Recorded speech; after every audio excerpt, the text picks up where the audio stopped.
स्थित सार्थक इस्पात फैक्ट्री में हुए ब्लास्ट से मजदूर पवन साहू के परिजन और फैक्ट्री प्रबंधन के बीच टकराव बढ़ गया है। बुधवार को पोस्टमार्टम के बाद भी परिजनों ने मर्च्यूरी से उसकी लाश नहीं उठाई और 15 लाख रुपए मुआवजे की मांग को लेकर दिन भर फैक्ट्री के बाहर जमे रहे। फैक्ट्री प्रबंधन मृतक के परिवार को 2 लाख रुपए और घायलों के इलाज का पूरा खर्च देने को तैयार था, लेकिन परिजन व कुछ राजनीतिक संगठन के लोग पूरा मुआवजा मिलने के बाद ही लाश उठाने की बात पर अड़े रहे। मिल में लोहा गलाने के लिए कोयला जलाकर गैस तैयार की जा रही थी। वहां कबीर नगर अटल आवास निवासी पवन कुमार साहू, सुनील छत्रपाल, राम रतन, बैशाखी, बी साहूलाल, शिवचरण और राजकिशोर ड्यूटी पर थे। इस दौरान अचानक गैस फायर में ब्लास्ट होने से 7 घायल हो गए और पवन की मौके पर ही मौत हो गई। घायलों का इलाज अस्पताल में अभी भी जारी है। जानकारी के मुताबिक मृतक पवन अपने घर में कमाने वाला अकेला था। परिवार की आर्थिक स्थिति भी बेहद खराब है। परिजनों ने फैक्ट्री प्रबंधन से 15 लाख रुपए मुआवजे देने की मांग की है, लेकिन प्रबंधन 7 लाख रुपए से ऊपर देने को राजी नहीं है। इसके बाद सभी परिजन छत्तीसगढ़िया क्रांति सेना के साथ मिलकर मेकाहारा में धरने पर बैठ गए। टंकी ब्लास्ट हो गया ऑयल का और वही हो गया उसका देहांत। क्या मांग कर रहे हो आप? मैं 15 लाख का मांग कर रही हूँ। वो बोल रहा है 7 लाख ले लो और लड़की जितना पढ़ेगी उतना तक 5,000 दूंगा बोल रहा है। इकलौता बेटा था आपका? इकलौता बेटा था और एक बेटी है। अच्छा, और कुछ बताना चाहोगे अपनी तरफ से? कोई अपील करना चाहोगे? लड़का को वहाँ 19 साल बताया जा रहा है और वो है 17 साल का। पवन साहू जो है जिसका डेट हो गया वो है 17 साल का है, उसका बता रहे हैं 19 साल का है। वो ये लोग झूठ पे झूठ बोल रहे हैं। कल बोले घर पे आके कि 10 लाख दूंगा, कोई बोलता है 5 लाख दूंगा, कोई बोलता है 7। धमकी पे धमकी दे रहे हैं ये लोग हम लोग को। जो कोई बोलता है उसका बड़ा भाई हूँ, कोई बोलता है उसका छोटा भाई हूँ। हमें तो कुछ नहीं पता है, भैया भी कुछ बताए नहीं। कोई पॉलिसी वॉलिसी कटता है वो भी हमें नहीं पता क्या होता है क्या नहीं। वो भी कुछ होता तो हमारा कुछ तो लगता, वो भी नहीं लगा है। तो कैसे जान जाए कि वो आंटी एक आई थी, उन्होंने कहा कि उसका पॉलिसी कटता है, पीएफ कटता है। फिर बोलती है मतलब व्हाट्सएप करके बोलते हैं तो बोलती है कि नहीं उसका नहीं कटता, बनवाना पड़ेगा करके। लेकिन पहले वाले में कटता था, इसमें नहीं कटता। फैक्ट्री में हादसे का शिकार हुए युवक की मौत के बाद छत्तीसगढ़िया क्रांति सेना मृतक के परिजनों का न्याय दिलाने फैक्ट्री प्रबंधन के खिलाफ उतर गए हैं। मुआवजे के अलावा क्रांति सेना ने मृतक की बहन की पढ़ाई और शादी का खर्चा उठाने की मांग की है। हमार जो मृतक भाई है ओकर महतारी ओकर जो बहनी जो बता है ओकर हिसाब से हम जब यहाँ से लगे हुए हैं लगातार हमन जो है प्रतिकर अधिनियम के तहत जो मुआवजा बनते जो प्रतिकर बनते कर्मचारी के लिए वो सब बात के लिए यहाँ पर आके लगातार हमन यहाँ गुहार लगात हन।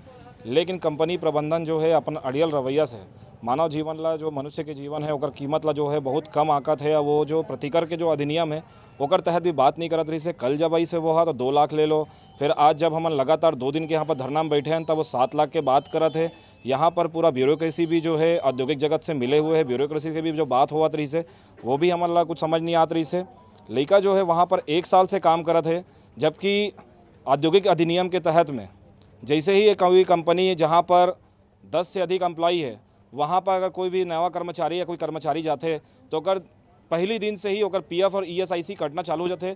लेकिन ओकर बावजूद भी ये बोले जाते कि ओकर ईएसआईसी और पीएफ नहीं कटत रही से। ये प्रकार से आप मन देख सकत हो कि कंपनी प्रबंधन के गोरख धंधा कितना चलत रही से। ओकर बाद जो प्रतिकर अधिनियम के तहत है लड़का चूँकि 17 साल के है, लेकिन यहाँ पोस्टमार्टम के लिए जब ओकर बॉडी लाया गई से तब यहाँ पर 19 साल लिखाए जाते हैं। यहाँ पे कंपनी के दोगलापन दिखा थे, कंपनी लगातार झूठ बोला थे। सार्थक टीएमटी में घटना की जानकारी मिलते ही वहां थाना और दमकल की टीम पहुंच गई। पुलिस ने फैक्ट्री प्रबंधन के खिलाफ लापरवाही का मामला दर्ज किया है। वहीं फैक्ट्री प्रबंधन और मृतक के परिजनों के बीच गहमा-गहमी के माहौल को देखते हुए पुलिस ने मृतक के परिजनों को सुरक्षा भी दे रही है। सार्थक इंडस्ट्रीज में प्लांट में ब्लास्ट होने से एक व्यक्ति की मौत हुई है। उसमें धारा 287, 337, 304 एक तहत अपराध पंजीबद्ध हुआ है कंपनी प्रबंधन के खिलाफ। अभी कंपनी प्रबंधन और पीड़ित पक्ष में दोनों में मुआवजे के बाद चर्चा चल रही है।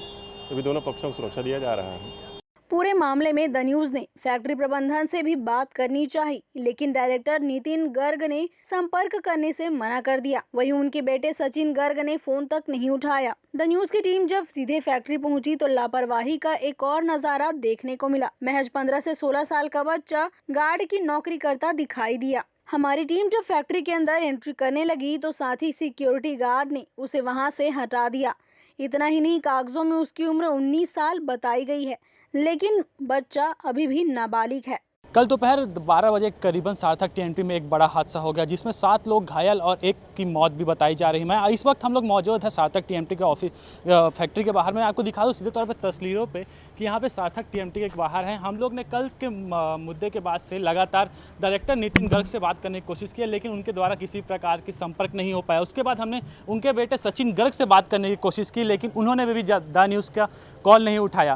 तो आखिर में सवाल ये उठता है कि इसके पीछे क्या फैक्ट्री प्रबंधन की लापरवाही है कि कोई और मुद्दा है? मीडिया से बात करने में क्यों कतरा रहे हैं? कहा जाता है, मैं आपको सीधे बोर्ड पे भी दिखा दूंगा कि यहाँ पे लिखा हुआ है कि किसी भी प्रकार के बाल श्रमिक का कार्यरत नहीं है, लेकिन जिस बच्चे की जान गई है उसकी उम्र भी आई गई है, लेकिन फैक्ट्री प्रबंधन की तरफ से उसको 19 साल का दर्शाया गया हुआ है। अभी यहाँ पे सिक्योरिटी गार्ड की नौकरी भी एक बच्चा कर रहा है जिसकी उम्र लगभग 14 से 15 साल होगी, लेकिन यहाँ पे सिक्योरिटी प्रबंधन भी उसे सामने लाने में एतरार है। जब उससे द न्यूज़ की टीम ने पूछा कि यहाँ पे ये बच्चा काम कर रहा है तो उन्होंने सीधे तौर पर कतरा गए और उस बच्चे के आधार कार्ड की भी मांग की गई कि पुष्टि की जा सके कि क्यों उस बच्चे को नहीं लाया जा रहा है, तो वो भी फैक्ट्री प्रबंधन ने नहीं किया। आखिर में सबसे बड़ा सवाल ये उठता है कि इसका जिम्मेदार कौन है? बाल श्रमिक को आप रख रहे हैं, उसके बाद अगर इस तरह की घटना होती है तो उसके परिवार को मुआवजा देने की भी बात क्यों नहीं कर रहे हैं आप?